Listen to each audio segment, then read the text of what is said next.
Tonight, a fatal racetrack incident. It's a tragedy. It's a big loss. The collision that claimed the life of a flagman in Flamboro. No matter how planned you think that they're safe, you never know what's going to happen. And left a racing community grappling with grief, awaiting another finding. There are certain jobs within our society that I think there is an expectation that people hold themselves to even a higher standard. A justice of the peace acquitted in a criminal case could face new professional consequences. Arrests in a school board data theft. Once the information has been breached, it's breached. There is no going back. The fallout from a crime involving personal student information.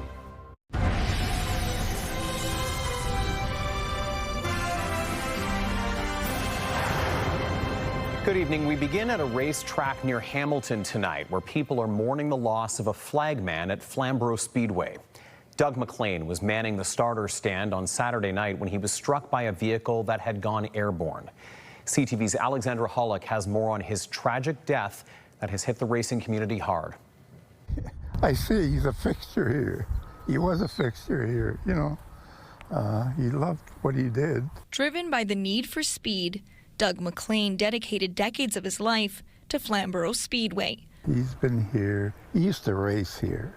And then when he quit racing, he started working with us. From the pit crew to the starter stand, he went around the track, spending his Saturday nights with people he loved, doing what he loved most. Actually, he was off a week ago. He didn't know what to do with himself, you know, because he wants to be here. But it was here last Saturday night that McLean's life took a tragic turn.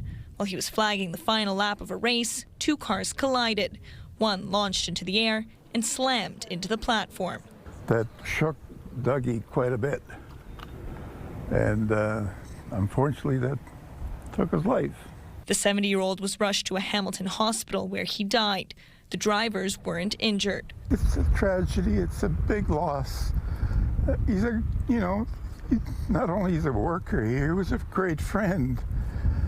So. John Caselli owns the track alongside his brother. He says the Speedway has never seen a fatality. In 54 that we've been here, you know, we've had people with broken fingers, broken arms, legs, but nothing this serious. But he also says racing can be unpredictable. I have no answer for it, you know, I really don't. It's something that happened. I mean, that starter stand has been there over 25 years. We never had an incident like that. Ontario's Ministry of Labour is looking into what happened. In the meantime, the track is open and another night of racing is scheduled for this Saturday. McLean's legacy weighing heavily on the entire community. I still believe that he's going to show up here Saturday. You know, that's how crazy it is. But we have to go on, you know. Yeah. It's going to take a while to heal. Alexandra Hollick, CTV News, Millgrove.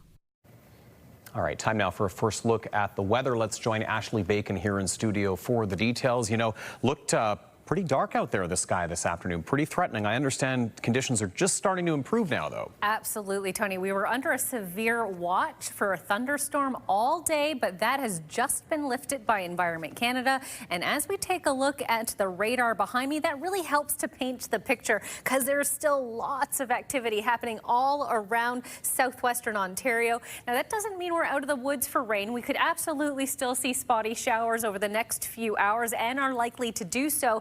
It just means we aren't currently expecting any thunderstorm activity, at least at this stage. But as these things go, this can change. But right now, very nice out there. Things are a little bit calmer than they were just a couple of hours ago. We're sitting at 21 degrees, a southerly wind at just 7 kilometers an hour. So very light wind out there. If we take a look at what's happening around the region, temperatures right around those mid-20 ranges. Winds are definitely the warmest spot for southern Ontario right now, Tony, at 28.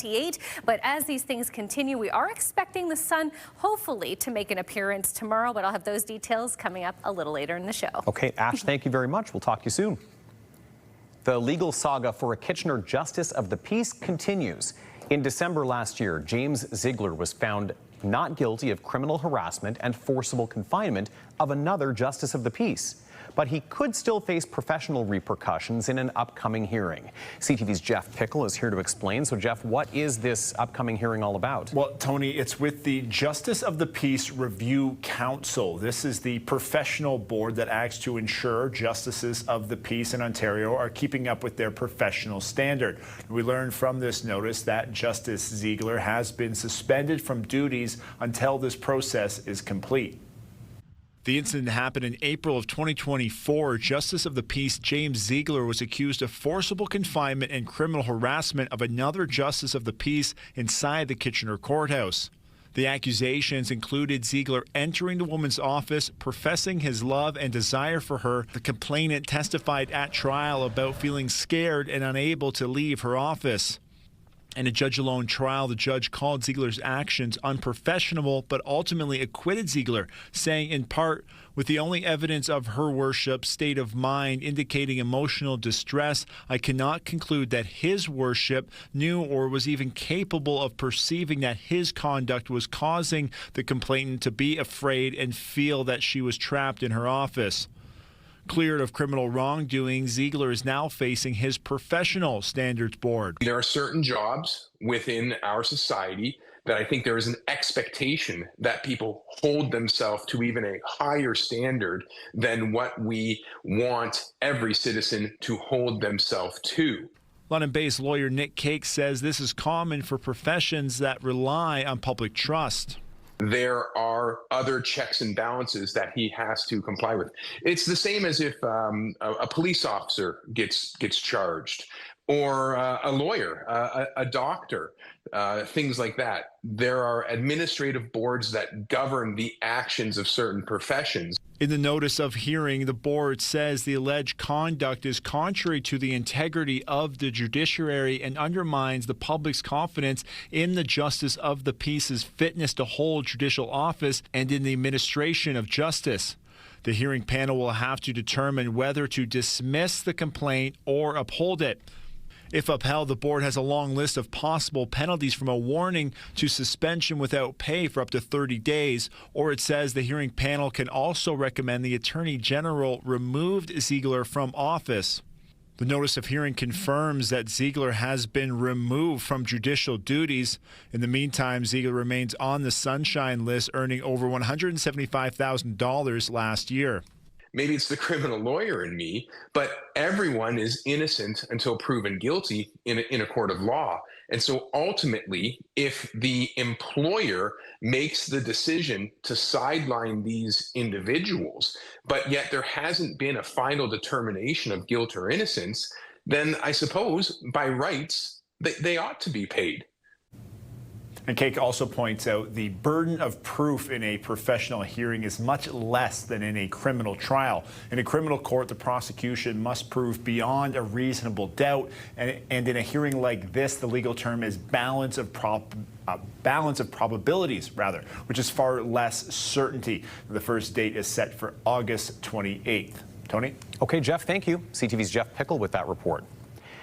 2 Kitchener men have been arrested and charged with break and enter after sensitive records were stolen from a school board administrative office earlier this month. Regional police say the records were recovered, but as CTV's Colton Weens explains, experts say the information they contained could be anywhere.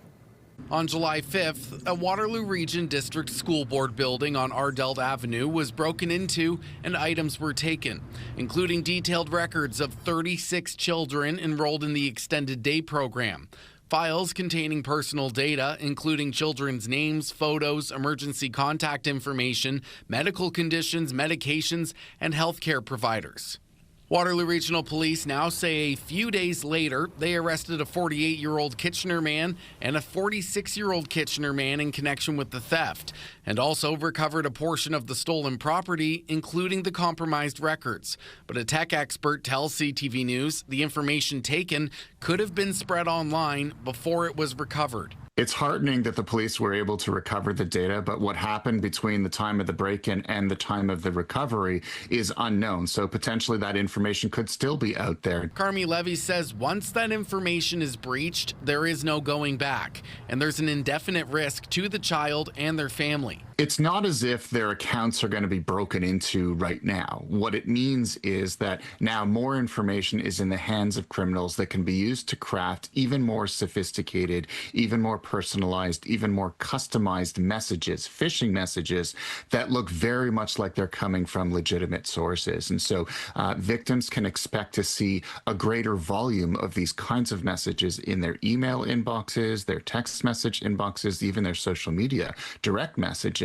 The school board's chief executive officer was not available for an interview, but told CTV News in an email the board recognizes the concern, saying the incident was reported to police and the WRDSB Privacy Department, and we continue to monitor the situation closely.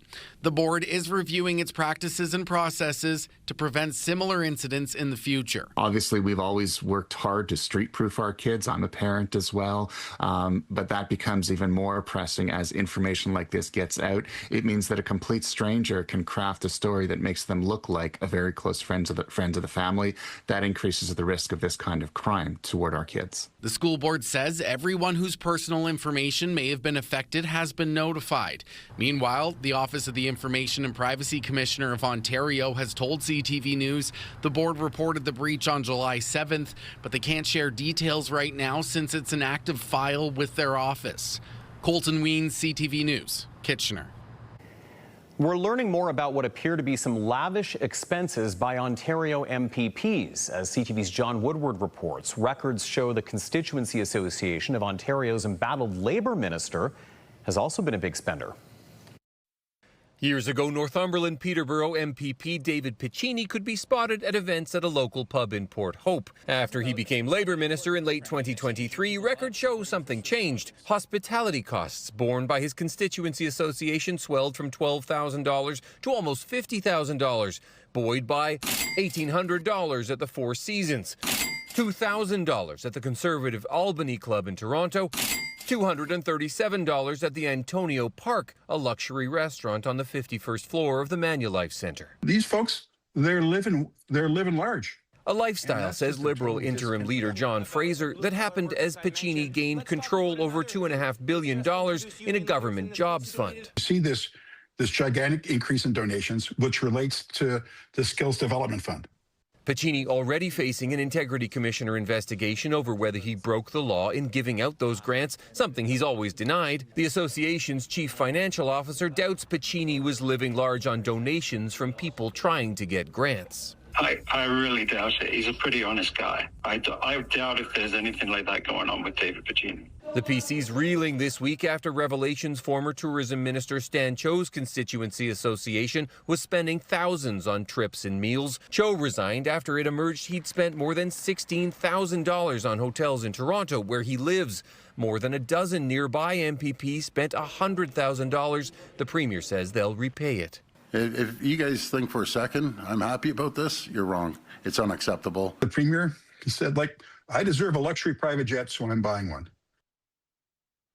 So everybody else is just following suit. The Constituency Association records are kept at this Elections Ontario office on paper, something one watchdog wants to change. All of that should be required to be regular disclosure online in a searchable database. That's what the internet's for. Making it less likely that expenses like these won't be discovered for years. John Woodward, CTV News.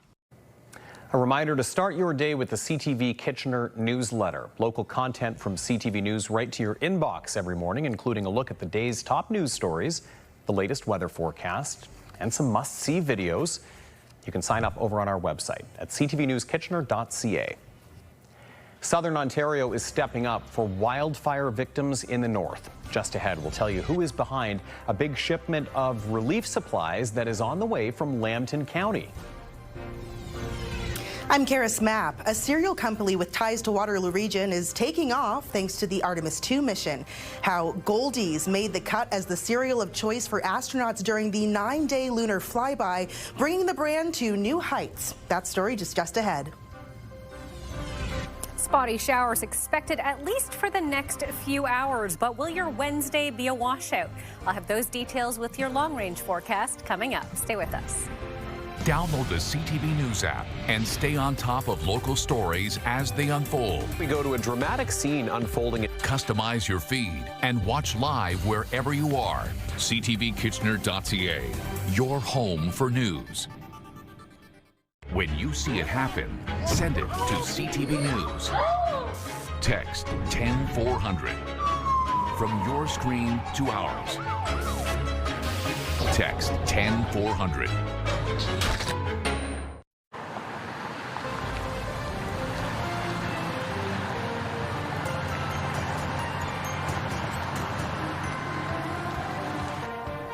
A budding breakfast food brand got an out-of-this-world experience. Astronauts on NASA's Orion spacecraft ate Goldie's cereal throughout the Artemis II mission. One of the co-founders of the company has ties to Waterloo Region. CTV's Karis Mapp spoke with him earlier today. Karis. Tony, Daniel Schreiber attended Wilfrid Laurier University back in the early 2000s. Following the success of not only the shuttle launch, but also the cereal's popularity, both Schreiber and his business partner have returned to Waterloo on multiple occasions to give business advice to the next generation of students. A historic launch for Canadians, not only because of the astronaut aboard, but also what helped fuel him during the Artemis II mission. Canadian Jeremy Hansen, Canadian Space Agency, it makes sense that we're going to support him. He chose our strawberry lavender superseed cereal flavor, and it was approved for launch. The stellar story began with the cereal company that launched during the pandemic, receiving an email in the summer of 2024. It was from the Canadian Space Agency, which we didn't really know existed. We obviously are all familiar with NASA, but we kind of ignored it at first. We thought it was a junk email. Further research proved the email to be legitimate, and the gravity of the space agency's request for Goldie's cereal settled in. They were looking for a Canadian brand, a product that had super long shelf life, a product that was very light in weight, like the mass is light, a product that is nutritionally dense, easy to prepare, and a product that doesn't crumble like a cookie would crumble. We check all of those boxes inherently. Once cleared for takeoff, the pair and their product were flown down to Florida for the launch. We had to get the right amount of product down in time to Cape Canaveral for this launch, and we stocked the ship. Getting to watch their cereal being part of the pricey project. I think we were told that it cost $10,000 US per kilogram to get anything into space. The Daniel duo have been friends for over 30 years now. Schreiber attended Wilfrid Laurier University and now tries to give back to the next generation of students. We've gone back to Laurier a few times to participate in their business program, talk about our story. They used us as a case study. So it was really exciting, obviously, to be there and share that experience with Schreiber, because obviously that was his old school, and just kind of walking those halls again from a different perspective. One small spoonful for man, one giant crunch for mankind. Goldie's is currently sold in many grocery stores across Canada, including Sobeys, Metro, and Longo's. Starting next month, the brand will also be stocked on Walmart shelves across the country. Tony. Okay, Karis, thank you. CTV's Karis Mapp with that story. A big shipment of relief supplies for people affected by the Northern Ontario wildfires is on the way from Lambton County. CTV's Sean Irvin shows us who's behind this grassroots effort to step up during a crisis. The devastating images of forest fires engulfing communities in Northern Ontario have touched us all. But for one Lambton County woman, the pictures sparked her into action when she realized that co-workers at another trucking auction depot were residing near the flames. I do have colleagues currently working during the day at our company and then fighting fires at night. But soon after an initial social media post, it became clear Lambton County wanted to do as much as it could to help anyone displaced by the fires. By Friday, a tractor trailer donated by Schreiber's employer had begun to fill with contributions. And then Saturday, right at 8 a.m., the container doors were opened and cars were coming in nonstop throughout the day. One of the first groups to step up was a church community led by Heather Scully. We were just all willing to do whatever we could to make sure that people had shoes and boots and sweatshirts for when it starts getting cool. As they worked, the smoke from northern fires hung over Lambton County, yet no one was deterred. We were just in awe of what happened and how that bin filled so quickly. Despite the haze, the donations kept coming. A second truck arrived as the first left for the north. So what? We're suffering a little bit of smoke. There's people up there in the thick of the smoke, and they've lost everything. Now, with the second transport ready to depart, the call for help has ended. But Lambton County has a challenge for those looking to give surrounding London. This is the end of our 2 containers. However, we do recommend that people step up in their communities if they want to help. If you get the word out, the communities do seem to want to give back. Near Petrolia, Sean Irvin, CTV News. We're taking you outside now to a live look from Brantford, and you can see some dark clouds hanging over that community right now, just like they have been over Waterloo Region over the last little while. But Ashley has told us that those weather alerts have now been dropped, although that comes with the fine print, of course, that things could change on a day like this. We'll rejoin Ash in just a couple of moments for an updated look at the weather. Also coming up, how an AI-enabled robotic dog designed here in Ontario is supposed to help the visually impaired before they get real service animals. Next, though, has the starting shot been fired to reignite Canada-U.S. trade talks?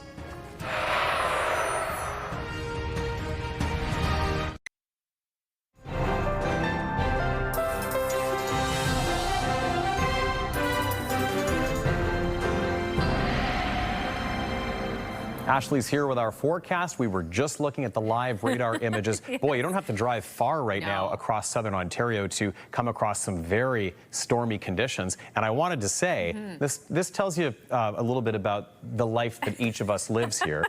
Massive thunderstorm overnight. Yes. Just about fell out of bed. It woke me up.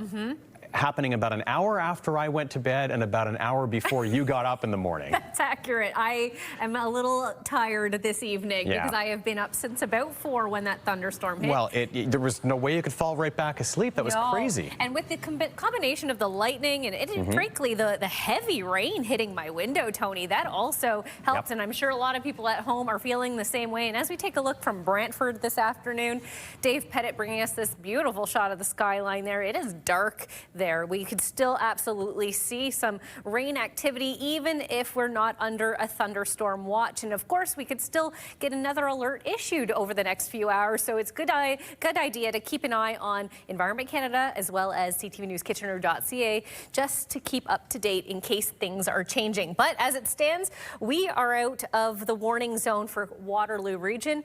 Everywhere around us looks like there is still some rain activity. Brantford too, we're seeing that potential for rain showers to start falling there, but you as well are not under any watches or warnings at this stage. Now, as we get into the overnight hours, as you saw, there are a few spotty showers here and there. By 4 o'clock tomorrow afternoon, though, we are looking at pretty clear skies. So Wednesday won't be a complete washout. It would be a good idea, though, to keep an umbrella handy just in case. Thursday, shaping up to be a nice sunny day, although cooler temperatures expected for tomorrow and Thursday. But right now across the country, an absolutely beautiful day on the West Coast. 28 in Vancouver right now. On the other side of the Rockies, 25 in Calgary. As we push further east into the Prairie provinces, 24 in Regina, 21 in Winnipeg. A little rain in Thompson and 19. 26 up in Yellowknife. Gorgeous day there. And this is where the rain is happening essentially all throughout the province. We're seeing thunderstorms. Toronto just sort of ended, so you might see some more rain rather than thunderstorms, but Ottawa, Montreal, Quebec City now in that path. So we are seeing that just continue to push further east. But on the East Coast, St. John's 21 and sunny, an absolutely a beautiful way to end your Tuesday evening. Right here, we're sitting at 21 degrees in Waterloo Region, so a very comfortable day out there. 28 in Windsor, as I pointed out earlier, so definitely the warmest spot. 14, the expected overnight low. So a very comfortable night ahead for sleeping. We should see a northwest wind of around 30 kilometers an hour. So if you're someone who'd rather sleep with your window open rather than your air conditioner conditioning on, tonight might be a good night for that. Now tomorrow, temperatures not really rising too high. 20 is the expected daytime high. That wind turning northwest, 30 kilometers an hour. So it will be a little bit of a cooler day tomorrow. As a reminder, 27 is our normal for this time of year. So just seeing 20 tomorrow, a little bit under seasonal, but I don't think anyone complained. We had a very hot start to the month, so it's a nice break from that. Sun setting now at 8:56 p.m., so we're getting a little bit more daylight, although it is slowly going away. And here's our 7-day forecast starting in Waterloo region. Sunny conditions returning by your Thursday. Temperatures starting to rise by Friday. So it is looking nice at the back end of the week. In Lambton, Kent, Essex, similar conditions expected for your Wednesday. Mainly cloudy and 23, sunny by Thursday and Friday, and temperatures very comfortable in that mid-20 range. And lastly, in southern Georgian Bay, you'll see a mix of sun and cloud for your Wednesday and 21, sunny and 22 for Thursday, and then Friday, a beautiful day, 25. Okay, let's take at today's Weather Watcher picture sent in from Hunter, who captured this photo of the storm passing through the region this morning. Love a lightning shot. This is amazing. Thank you so much for sharing, Hunter. And I don't know if you've seen any of the shots from the CN Tower, Tony. I did. But some incredible lightning was had. Oh, well, and of course we know it always acts as a lightning rod in these situations, but when you see it happen so many times during one storm, you are reminded how all of that science works. Absolutely. And you know, we've had really dry couple of weeks, so seeing a little bit of rain, I think a lot of people are happy. Oh yeah, that was welcomed. Okay, Yes. Ash, thank you. Thank you. Prime Minister Carney and U.S. President Trump have agreed to intensify trade talks after the White House threatened to impose a 50% tariff on $28 billion worth of Canadian goods. CTV's Judy Trin now on the fallout and the next steps. A source close to the government tells CTV News the Prime Minister was caught off guard by the announcement of new 50% tariffs. I spoke with President Trump earlier this morning. We agreed to intensify negotiations in the coming weeks. The tariffs will impact more than 500 additional products, from hockey sticks to wine to cement. That's about 5% or $28 billion worth of Canadian exports. Only response to the way they've treated our farmers and our people. Yeah. Canada's been very, very tough on us over the years, for many years, and no other president's done anything about it. I mean, in all fairness to them, they need us to survive. The opposition leader says the new duties are unjustified and wrong and is calling for all parties to work together to prevent them from happening. The Carney government has already made several concessions. It's splitting revenues on the Gordie Howe Bridge before it recoups the cost of building it. The digital services tax has been scrapped and the Online Streaming Act rolled back. But the Trump administration says irritants like the provincial alcohol ban and supply management in the dairy sector remain. Things that do not fundamentally commit to resolve these issues, maybe just talk about them some more. And for us, we want them fixed. Carney wants debilitating tariffs on steel, aluminum, and autos removed and CUSMA preserved, but says putting U.S. liquor back on shelves will be up to the provinces. The decision to change that, first and foremost, will be taken by the provinces themselves, each individually, and should only be taken, in my judgment, as part of an overall agreement. Carney did not rule out retaliatory action, which a former Trudeau policy advisor says could be effective. There are approximately 500 products that they are applying tariffs to from Canada, none of which are oil, none of which are critical minerals, the things that they know that if the costs of astronomically rise, that it will drastically affect their industry. The Carney government will have less than a month to negotiate its way out of these new U.S. tariffs. They're set to take effect August 19th. Judy Trin, CTV News, Ottawa. The cost of new potential tariffs doesn't just affect Canadians, but Americans as well. CTV's Adrian Gobriel tallies the cost to consumers on both sides of the border. From tariffs on Canadian dairy and cereal to made in Canada plastics to additional swings at Canadian wood products. All of this is extra taxes that American consumers and businesses are going to have to pay. The tariff campaign launched by the Trump administration in early 2025 has upended North America's integrated trade relationship, rocking once reliable supply chains while inflating costs for consumers on both sides of the border. Trump's tariffs thus far are estimated to be costing the average U.S. household between $1,400 and $2,400 Canadian dollars annually. And that could spike if these new tariffs go into effect in less than 30 days. Probably the one that's going to have the biggest impact is tariffs on Canadian cereals and dairy. This is going to drive up grocery prices even further for American consumers. It's really going to hurt American families. North of the border, wallets here are also feeling the pinch. Canadian households are absorbing an estimated $2,300 to $2,700 in higher annual costs since the tariffs came into effect. It's making life worse for Canadian families and for American families. The tariff cycle has also impacted the Canadian economy. Economists are estimating a reduction in Canada's GDP by 1.5 to 2%. The country also lost roughly 61,000 manufacturing jobs since January of last year, when President Trump's second term began. There's a reason why we need to hold our breath here. There's a reason why we have to take this seriously. I can imagine the pain that so many of the exporters are feeling. As Canada's economy hangs in the balance, many market watchers believe the federal government's response needs to be measured, in part to protect the cost of living for Canadian consumers. Economists point out that there was no significant reaction from the markets following President Donald Trump's most recent tariff ultimatum. One theory is that the markets may believe that Washington and Ottawa could reach a trade deal in the weeks ahead. Adrian Gobriel, CTV News, Stouffville, Ontario. Attention passengers, terminal transformations are straight ahead. We have an update on what to expect with a big overhaul that's in the works at Pearson Airport coming up next.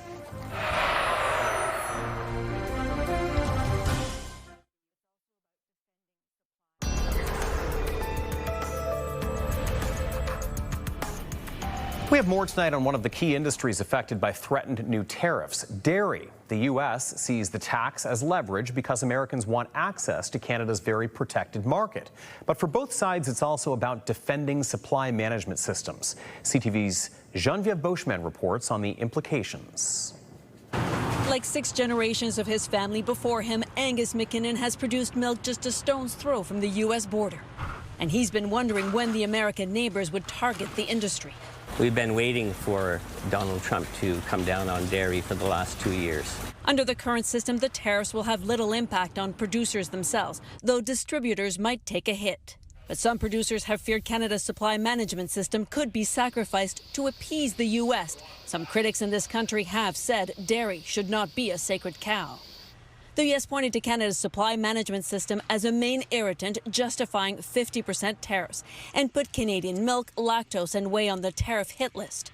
Supply management sets quotas for Canadian dairy producers, fixes prices, but also limits dairy imports from the U.S. and other countries, imposing quotas and high tariffs. Brings great economic stability. We have a guaranteed price for our milk. In a statement, the Dairy Farmers of Canada said dairy trade is covered by CUSMA, and the U.S. has been successful in accessing the Canadian market under this agreement. The association said that between 2019 and 2025, exports of U.S. products to Canada rose from $423 million to $1.06 billion. And dairy farmers say they're holding Ottawa to its word that supply management is here to stay. Canada is home to over 9,000 dairy farms, nearly half of which are in Quebec. Quebec was built on agriculture. Most are family-run with small herds. The state of Wisconsin alone produces more milk than Canada as a whole. But U.S. President Donald Trump has long said supply management is a highly protectionist barrier, treating American farmers unfairly. You can see that he's positioning himself, because keep in mind, Middle America elected Donald Trump. Middle America is agriculture. Milk producers will be watching closely over the next 30 days just what happens with the tariffs. Geneviève Beauchemin, CTV News, Quaticook, Quebec. And time to recap our top stories with Leanne Evans in studio with the latest. Leanne, in the community of Flamboro, mourning the loss of a flagman at the Speedway there. Doug McLean was manning the starter stand Saturday night when he was hit by a vehicle that had gone airborne. The 70-year-old was rushed to a Hamilton hospital where he died. The drivers weren't injured. Ontario's Ministry of Labour is looking into what happened. His loss being felt by the entire community. 2 Kitchener men have been arrested and charged with break-and-enter after sensitive records were stolen from a school board administrative office earlier this month. Waterloo Regional Police say the records were recovered, but experts say the information they contained could be anywhere. And from our digital team, Leanne, police have shared some details about an ongoing sexual assault investigation. Waterloo Regional Police are searching for a suspect in the incident that happened in the King Street West and College Street area the night of June 30th. For more information on what the investigation is spanning and some photos, you can scan the QR code, go to the CTV News app, or go to ctvnewskitchener.ca. Tony. Okay, Leanne Evans with our top stories tonight. Leanne, thank you. Thank you. Toronto's Pearson Airport is getting some upgrades. CTV's Rahim Ladani takes a look at what's being tackled in this next phase of a major revitalization project. The terminals inside Canada's busiest airport will soon be getting a $1.5 billion upgrade. It will elevate shopping and provide new dining and new travel experiences. This is phase 2 of Toronto Pearson International Airport's decade-long transformation. Phase 1 broke ground back in May with a $3 billion price tag, focused on upgrading airfield technology and the baggage network. As part of this program, we'll have improved and additional digital as well as static signage to help make the passenger journey more reliable and take out the anxiety. Pearson Airport's first modern terminal opened back in 1964.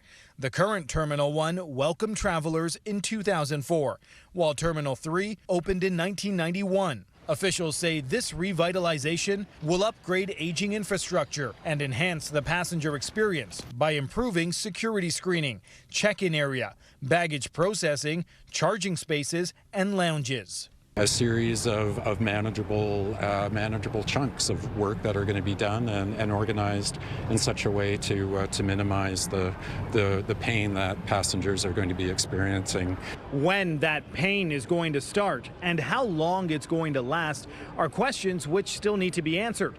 But company officials say they're still very early in the planning stages.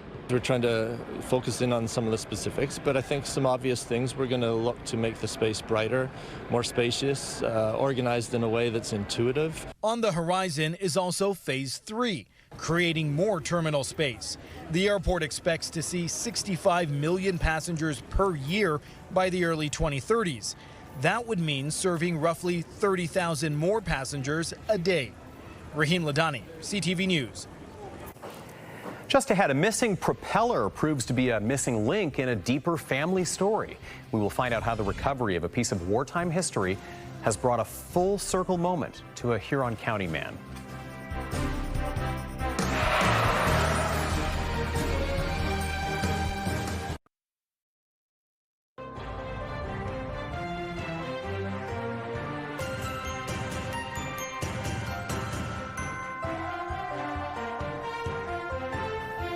A Huron County man's decade-long search for a piece of war history with a family connection has come to an end. CTV's Scott Miller has the story about a lost propeller blade and why a family is so glad it's been found.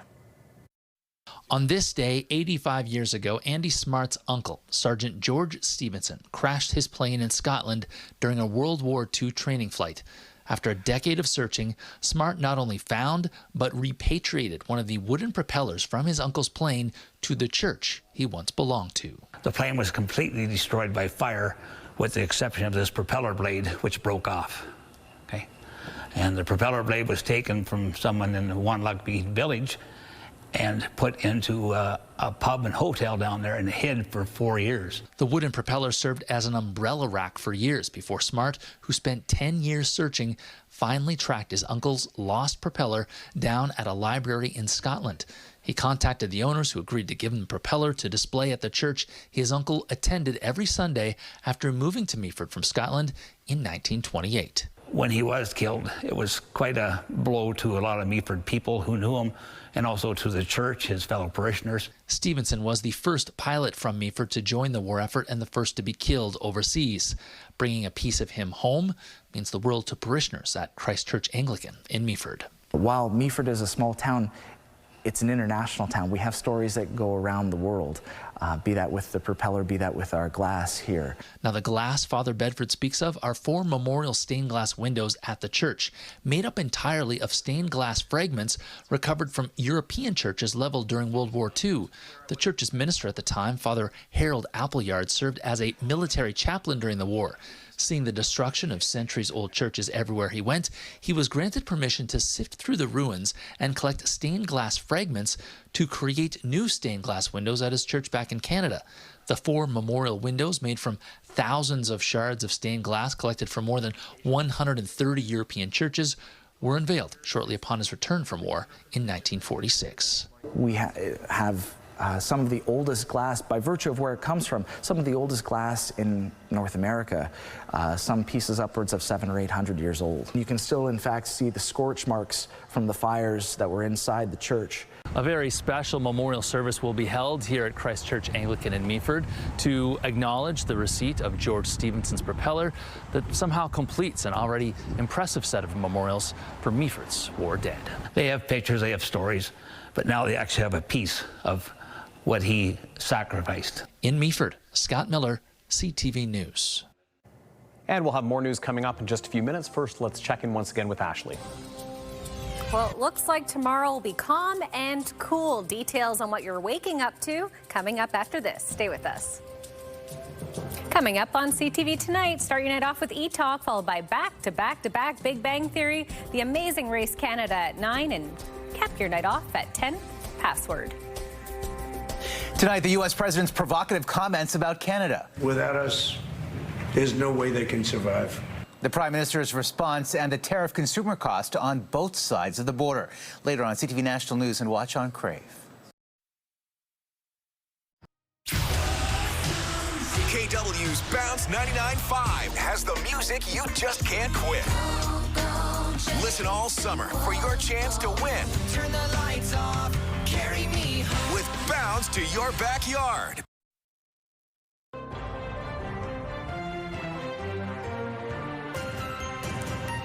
All right, checking in now on some stories that our team is watching this evening. Leanne Evans joins us with our look now. Leanne?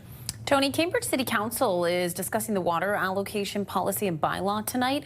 A presentation on the policy will be voted on when it comes to who should decide on how the supply should be divided up across future developments. Meantime, we've also learned the city of Kitchener has received its first municipal water servicing capacity allocation from the region, and they will be directing it to support affordable and supportive housing, community infrastructure, and other priority developments that align with a growing community. Tony. Okay, Leanne, thank you. We'll be watching some of those stories this evening, and Ashley will be watching the sky this evening too, because I was trying to decide, is it going to be the kind of night where I can get out for a walk? You know, in my neighborhood, I always see people out anyway, just, you know, on nights like this. Absolutely. Chancing it, risking it, but you can get caught. You can get caught. So, you know, maybe wear a rain jacket or have an umbrella if you can handy. But there's definitely going to be pockets where it won't be raining and you can get out there and enjoy it. I hope I pick one of those pockets. I hope I'm looking at my eyelids tonight and not the sky, Tony, because I'm pretty tired. Also, I should rephrase that. I shouldn't say I hope I'm going to be picking one of those pockets. My goodness. Oh, yeah, that's a bit funny. Let's have a look at tomorrow morning. I think we're both tired here tonight. I think so. It's going to be a really nice, comfortable sleeping conditions overnight tonight, Tony. So you'll like that. You know, windows open. Tomorrow morning's going to be nice and fresh. The sun will be out hopefully by 6 a.m., 16 by 10. So again, tomorrow is expected to be a little cooler than we should see this time of year, about 7 degrees cooler than our average for this time of year. But overall, I think people will welcome the change. At least we won't have to pick pockets of time as specifically tomorrow. And hopefully we'll be both well rested. You bet. I believe that will happen. Well, finally for us tonight, great story. A new tool to help visually impaired people practice their guide dog skills before they're matched with a canine companion. This AI-enabled robotic dog was designed at Ontario Tech University. CTV's John Musselman has more. His name is Brando. He doesn't bark and he doesn't bite, but he's a pretty good walker. An AI-enabled robot dog prototype created by students at Ontario Tech University in Oshawa. The first part we can move by the remote, but now we use the AI to control it. Brando was designed to help people with sight loss practice guide dog skills before being matched with a real canine companion. Dr. Patrick Hung is the lead researcher behind this project. He or she has to wait for 3 to 5 years to get a real guide dog, okay? And even though like that, after the guide dog is ready, they have to train the person for another half year to either with the guide dog. And the person may never have any experience with a pet at home at all. So that's why we believe that the AI and robotics can play a role. Instead of replace the job of a guide dog, is to help to assist the entire training process. Developers say Brando can help build confidence for users. Students are working to make it feel real, adding fur, eyes, and ears that move. Although, yeah, it's a robot, but you want it to still feel like real, and people can actually feel more comfortable touching it. Similar AI robot dogs have been introduced in some U.S. states where they are being deployed in long-term care homes. They offer support to patients living with dementia. Back here at home, the goal is similar. We want to do more community engagement programs, such as with CNIB, Canadian Institute for the Blind, so that we can do more user testing to see how people really use that, and want to see whether to add more functions. Robot guide dogs could be integrated into the guide dog training program within the next 2 to 3 years. John Musselman, CTV News in Oshawa. What a great story. Another example of how tech is revolutionizing things and how, you know, the good applications of AI can be applied. But you made a good point. We are both pet parents, and so you think about this being a bridge towards something if someone isn't quite sure maybe how an animal reacts yet or isn't used to an animal's reaction. Just having something around you all the time, because I don't know about you, but my dog can be a bit Velcro sometimes. Yes, very true. They can be a little unpredictable, I'm sure, even if they're trained. So very cool story from John there tonight. All right, that's our time. We're going to be back here at 11:30 with more local news and weather. We'll see you then right after CTV National News. Have a good night.